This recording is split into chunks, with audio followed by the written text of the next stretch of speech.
बिहार में शिक्षकों के तबादले को लेकर के बड़ा फैसला आ गया और यह फैसला हाई कोर्ट ने किया है। साफ तौर से कह दिया है कि सरप्लस शिक्षकों का जो तबादला हो रहा था उस पर रोक लगा दी जाए। अब ये आदेश आने के बाद कुछ तबके में खुशी की लहर दौड़ी है, तो कुछ जो कि तबादले की प्रक्रिया में थे उन्हें लगता है कि कहीं उनका तबादला संकट में ना पड़ जाए, क्योंकि इसके बाद ही सामान्य शिक्षकों का तबादला भी होना है। तो आखिरकार हाईकोर्ट को यह आदेश क्यों देना पड़ा और क्या सम्राट सरकार इसके खिलाफ अपील करेगी? क्या ये तबादले की पूरी प्रक्रिया रोक दी जाएगी? क्या होने वाला है, सब कुछ समझेंगे आज की इस रिपोर्ट में, तो इसे आखिर तक जरूर देखिएगा। नमस्कार, मैं हूं डॉक्टर सुरजीत सिंह और आप देख रहे हैं YBN बिहार झारखंड।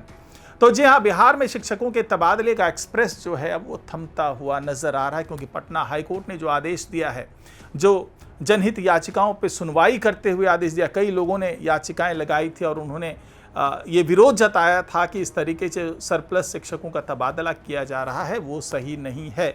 उसके कारण क्या हो रहा है कि कई शिक्षकों को मानसिक तनाव से गुजरना पड़ रहा है। कई शिक्षकों का तबादला दूर दराज इलाके में कर दिया जा रहा है, जिससे वो परिवार से दूर हो जा रहे हैं और कई तरह की मुश्किलों का सामना शिक्षकों को करना पड़ रहा है। तो ऐसे हालात में शिक्षक पढ़ाएंगे क्या? अपने परिवार को देखें या बच्चों को पढ़ाएं या अपनी व्यवस्था देखें? तो ये आपत्ति जताई थी और पटना हाईकोर्ट में ये डाला था। तो अब पटना हाईकोर्ट ने जो आदेश दिया है वो कहा है कि अगले आदेश तक जो है इसको आप रोक दीजिए। जबकि सरकार का ये कहना था कि लगभग 1 लाख सरप्लस शिक्षक हैं जिनका तबादला होना है, उसका समायोजन करना है। यानी कि एक स्कूल में अगर ज़्यादा शिक्षक हैं तो वहाँ से शिक्षक को उठा करके दूसरे उन स्कूलों तक भेजा जाए जहाँ पर शिक्षक नहीं हैं, क्योंकि जाहिर सी बात है पहले शिक्षकों की मनपसंद पोस्टिंग जो होती थी वो ऐसे शहरी इलाकों में हो, दूर दराज इलाकों में ना हो। तो दूर दराज के इलाके जो थे, जो गांव में बसे हुए स्कूल थे, जो वहाँ पर बनाए गए स्कूल थे, वहाँ पर शिक्षकों की कमी होने लगी। तो सरकार ने ये फैसला लिया कि जो भी स्कूल जहाँ पे सरप्लस टीचर हैं उनका समायोजन कर दिया जाए दूर दराज के इलाकों में। तो कई शिक्षक अपनी मर्जी से भी गए, क्योंकि उनके आसपास उनका गांव खुद का गांव था, तो उस इलाके में जाना उन्होंने पसंद किया। लगभग 73,151 आवेदन आए तबादले के लिए और सरकार ने उनकी मर्जी के हिसाब से उनका तबादला भी किया। लेकिन बहुत से शिक्षक ऐसे थे जिनकी उनकी मर्जी के हिसाब से नहीं, बल्कि जहाँ पे समायोजन होना है, जहाँ पे शिक्षकों की कमी है, वहाँ पर शिक्षकों का ट्रांसफ़र किया जा रहा था। तो इसी का विरोध शिक्षकों ने किया। हालांकि सरकार का तर्क है कि हर आदमी को कंफर्ट जोन में नहीं भेजा जा सकता, हर व्यक्ति की सुविधा का ख्याल रख करके नौकरी नहीं दी जा सकती। तो कई जगहों पर इस चीज़ से समझौता करना पड़ेगा। और साथ ही जो सरकार का ये था कि भाई 17 सितंबर तक चीज़ें जो है वो ये सरप्लस शिक्षक का वो मामला ख़त्म हो जाए, वो तबादले की पूरी प्रक्रिया पूरी हो जाए। उसके बाद से जो सामान्य शिक्षक है उनके भी तबादले का वो शुरू कर दिया जाएगा, पूरी प्रक्रिया शुरू कर दी जाएगी। ई शिक्षा जो कोर्स है वहाँ से, जो पोर्टल है वहाँ से जो है तबादले की सारी प्रक्रिया पर नज़र रखी जा रही थी। हालांकि बहुत से शिक्षकों ने ये आरोप लगाया, जो याचिका दायर की थी हाईकोर्ट में, उसने कहा था कि इस पूरे मामले में मनमानी हो रही है। जिनकी पहुंच ऊपर तक है उनको उनकी मनमानी पोस्टिंग मिल जा रही है, भले वो सरप्लस शिक्षक के आधार पर कर दिया जाए, लेकिन जिनकी कोई पहुंच नहीं है उनको दूर दराज के इलाके में भेज दिया जा रहा है, जानबूझ करके उन्हें परेशान किया जा रहा है। हर तरफ जो है रसूख और मनमानी का इस्तेमाल हो रहा है और उसके कारण जो है ये पूरी पोस्टिंग प्रक्रिया जो है उसमें पारदर्शिता नहीं है।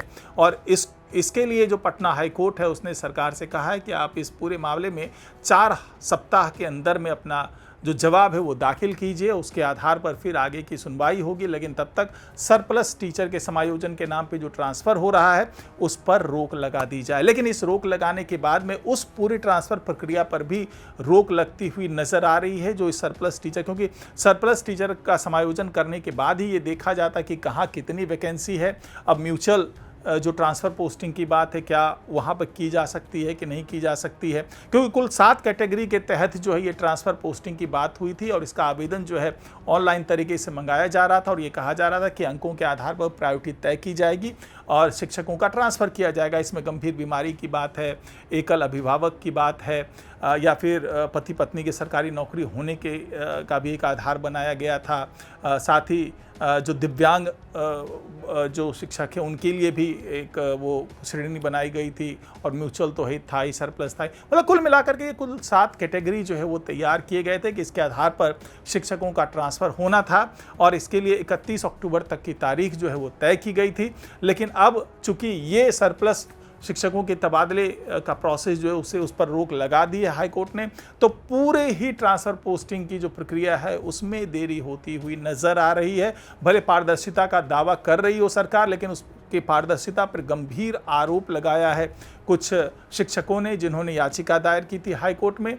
तो कुल मिलाकर के अब ये समझा जा रहा है कि भले ही 7 कैटेगरी जो है वो तैयार कर ली थी सरकार ने, और उस पर आवेदन भी मंगाए जा रहे थे, लेकिन अब इस आधार पर ट्रांसफ़र पोस्टिंग जो है वो रुकती हुई नज़र आ रही है। जब तक हाई कोर्ट कोई फैसला ना सुना दे, तब तक इस पूरे मामले को ठंडे बस्ते में डालने की बात चल रही है। और इसको लेकर के एक बड़ा धड़ा जो है वो सरप्लस पोस्टिंग को लेकर जो नाराज़ था वो खुश है कि उनके हिसाब से ये फैसला आ गया है। अब जो 4 सप्ताह के बाद में सरकार जो वो करेगी, जो जवाब दाखिल करेगी, उसके आधार पर ही कोई अंतिम फैसला लिया जाएगा। लेकिन फिलहाल उनको राहत मिल गई है। लेकिन एक बड़ा धड़ा ऐसा भी है जो सामान्य पोस्टिंग चाह रहा था, तबादला चाह रहा था, चाहे वो सरप्लस कोटे के तहत उनको अपनी मनचाही जगह मिलनी थी और वो पूरे प्रोसेस में था, उनके अंदर जो है थोड़ी सी निराशा हुई है कि इस पूरी प्रक्रिया को और लटका दिया गया। हो सकता है कि आने वाले दिनों में सरकार अब इस जो कैटेगरी के तहत जो ट्रांसफ़र पोस्टिंग होनी थी उस पर भी रोक लगा दे। तो ये एक सेटबैक जो है वो दूसरे शिक्षकों के लिए इस फैसले से आया है। तो आपकी क्या राय है? क्या आपको लगता है कि ये जो हाई कोर्ट ने किया वो सही है, या फिर जो पहले से प्रक्रिया चल रही थी वो पूरी तरीके से पारदर्शी है और वो प्रक्रिया चलनी चाहिए? अपनी राय जो है कमेंट बॉक्स में लिख करके ज़रूर बताइएगा। नमस्कार।